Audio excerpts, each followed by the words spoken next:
What's up, guys? I'm back again. This is going to be part 3 of the 1997 RM250 rebuild, otherwise known as Project Bank Owned. If you guys hit Instagram, you'll be able to use that hashtag Project Bank Owned to see any high-res still shots of this thing coming apart. And as I go down the line, it'll be more before and after stuff too. Some of you guys are already on Instagram, and that's how you found me on YouTube, and I appreciate it. I hope you're having fun with me. I'm going to go ahead and get into this thing a little bit. I'm going to drain the coolant first, and then I'm going to start pulling some of the parts off the top end, namely the cylinder, the reed cage, all the motor mounts, and then I will probably also pull the stator as well, and then I'll remove the bottom end from the frame. So let's get into this thing and see what we're working with inside. Enjoy! Also, as I get going, I will stop and explain things when I think it needs to be done, namely the power valve actuating rod back here. And for now, go ahead and set yourself up with some 10mm, 12mm, 14mm, 8mm sockets and wrenches and whatnot, and that should be pretty much all you need to get in here, with the exception of the tool required to remove the stator, and I'll show that to you as well. Alright, let's do it.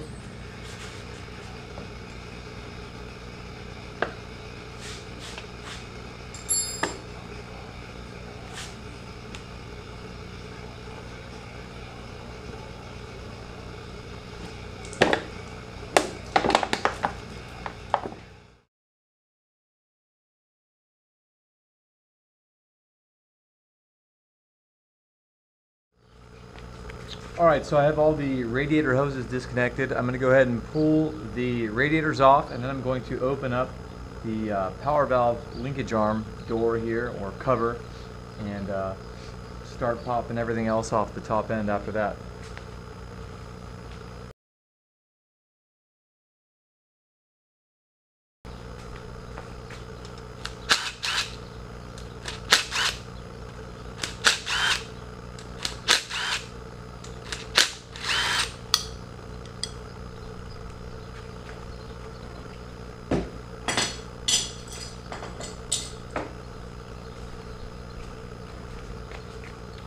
Alright, so there is the power valve actuating arm. It is linked to a governor, is what it's called, down below inside the case here.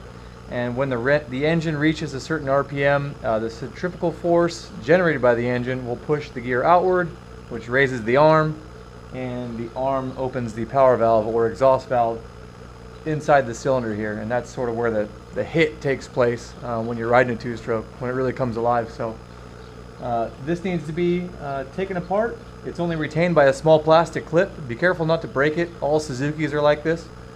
Yamaha has a bolt, I believe. And after that, I'm going to go ahead and pop these 4-cylinder base bolts here and remove the upper motor mount, and then everything will just come right off.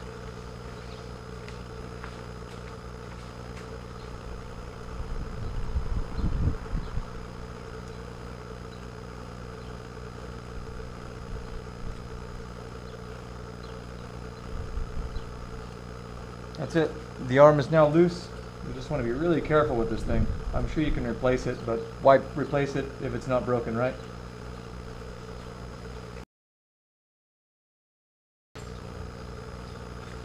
So parts like these little covers and engine mounts, these are totally things you can polish up very easily, being aluminum, or even have them coated, or whatever you really want as time goes on and with the build. And so I'll probably end up doing something like that, but if you guys are doing your own build, you're ahead of me. Stuff like this is a good way to add a little pop to your bike, clean it up, coat it, whatever you want to do, and it's super budget friendly. And down the road you'll see me do something with them. I'm not exactly sure yet, and of course be sure to replace all these type of gaskets.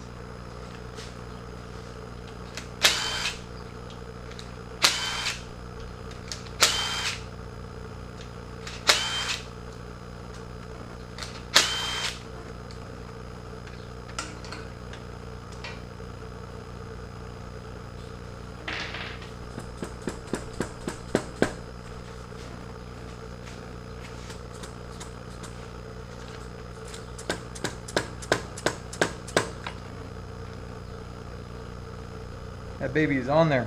Stuck.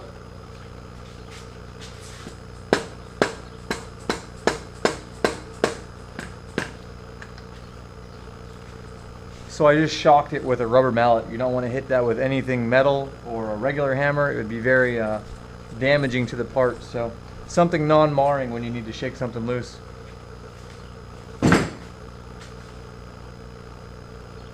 So here's the reed cage, and it is actually undamaged, which is good. You can actually see, due to the fact that these reeds are somewhat translucent or see-through, if you will, that the edges of these reeds have a good sealing surface with the cage itself. And when I say reeds, I'm talking about these little white petals, or petals that used to be white. If you see any cracking, fraying, chipping, or any sort of gaps between the tip of the cage and the reed petal, your reeds are garbage, and just replace them. They're only 60 bucks. You can even get some dual stage reeds that sort of mimic having a nice intake or a nice reed cage, like a rad valve or a V-force or something like that. So also you can tell by looking through the inside. If you can see light coming through, a lot of times that's an indicator too that you don't have a good reed pedal seal on the cage. If you are constantly fouling plugs or having a hard time starting your bike, there could be many things involved with that, but a lot of times reeds have gone bad, and I even once sucked a reed pedal right off the cage on my brand new KTM, and pretty much ended my day. Case in point, your bike won't run if your reeds are bad.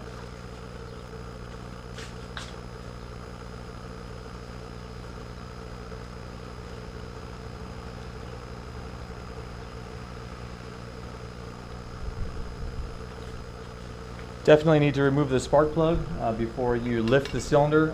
Some bikes, you even have to take off the cylinder head, and I'm going to try and see if I can get away with not right now.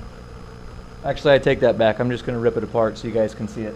But some bikes, if you're doing your own, you don't even need to remove the cylinder head. Just depends on where the frame crosses over and whatnot. If you are doing a top end and you are removing the cylinder head, you're going to want to replace these copper crush washers also. A lot of guys will reuse them, but they're so cheap, you may as well just do it. Some bikes don't have them, like the KTM has bolts that go through, rather than most of the Japanese bikes that have studs that protrude up. So something to think about, something to order proactively.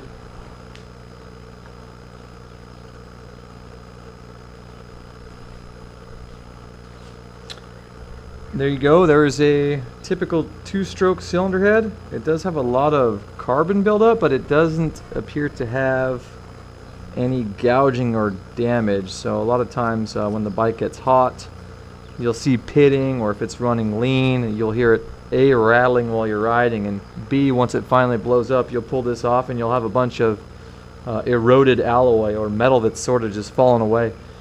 And this one really just has been running like crap, as you can tell, and it does have a rough finish to it. Should be smooth, but I'm willing to bet that under this sort of excessive carbon buildup that it is okay. So we'll clean it up and see how it looks then.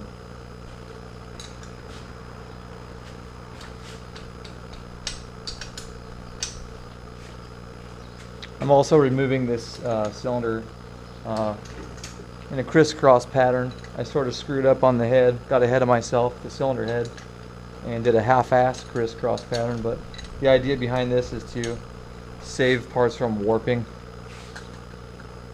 Does it work? I don't know. I'm not a scientist.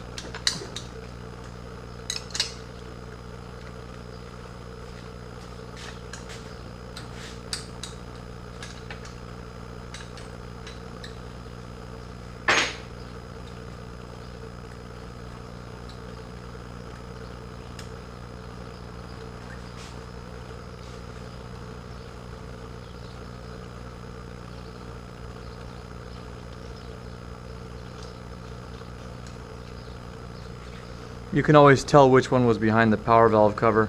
It's always clean and oil coated, as there is a little gap here where the arm comes up and transmission fluid or transmission oil does come up. If you wanted to put it back where it came from, that's how you would tell. Now you have to lower the piston down as low as you can. Right now it's sort of at the top. You want to get this piston nice and low. so that you can pull the cylinder off easily. Right there, it starts to come back up, you can just push it.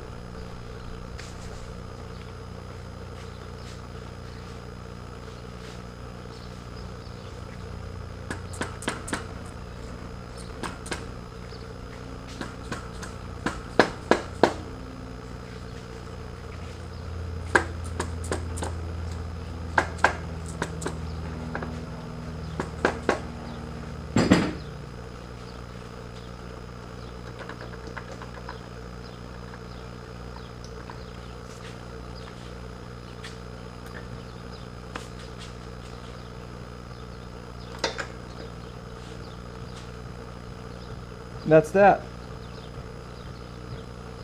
Cylinder removed. Alright, so it is pretty ugly in there. It's pretty dirty. The water ports have some buildup, some sort of scale in them from the lack of actual coolant being used, and so there's sort of like just this, I don't know, barnacle-y looking stuff in there that you don't want. That's why you use real coolant and not water. If you get into a pinch where you need to use regular water out on a trail or something, drain it later, get it out as fast as you can, put regular coolant in it.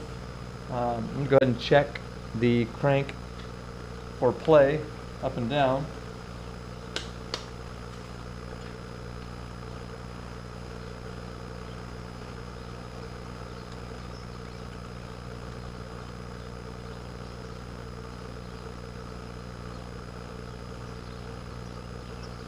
It feels tight.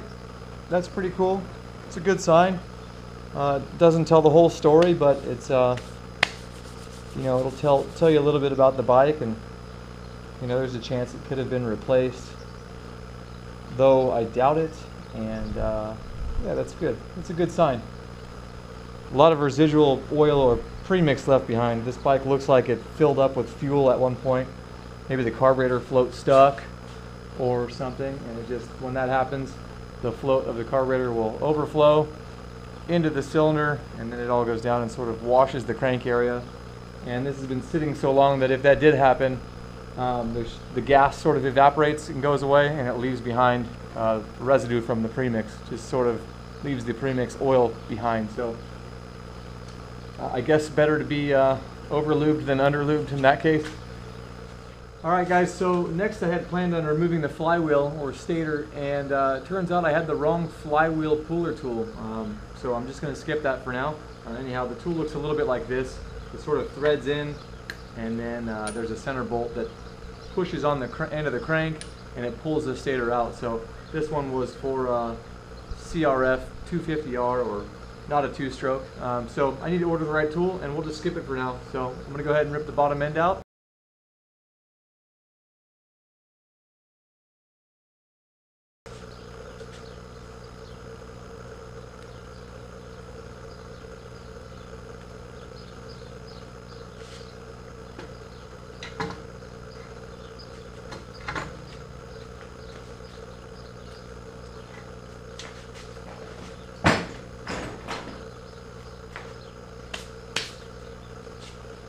There you have it, very simple.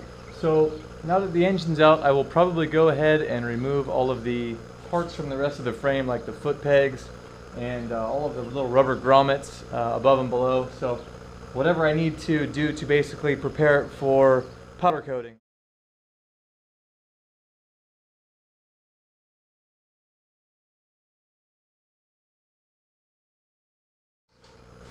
Alright guys, so the frame is pretty much ready to go with the exception of removing the races from the steering head for the bearings, the steering bearings. A lot of guys just use a drift or a screwdriver and maybe a small single jack. I'm actually going to go ahead and order the race remover tool so I have it, and just to do it right, I need to get all this grease off. Pretty gross. If you have a powder coater that you like, take care of them. Get as much of this crap off your frames as you can. Some of those guys are pretty grumpy, and usually this is why. They have to clean the frames off, then they need to media blast them to prep them, and it really takes a long time to get a quality job done. So take care of those guys, be nice to them, tip them good, and keep them happy. Next installment we will get into the engine, and I hope you guys enjoyed this video. It is Sunday. I'm ready to relax and maybe look up some more parts for this thing. So I'll talk to you guys soon. Thanks again for watching.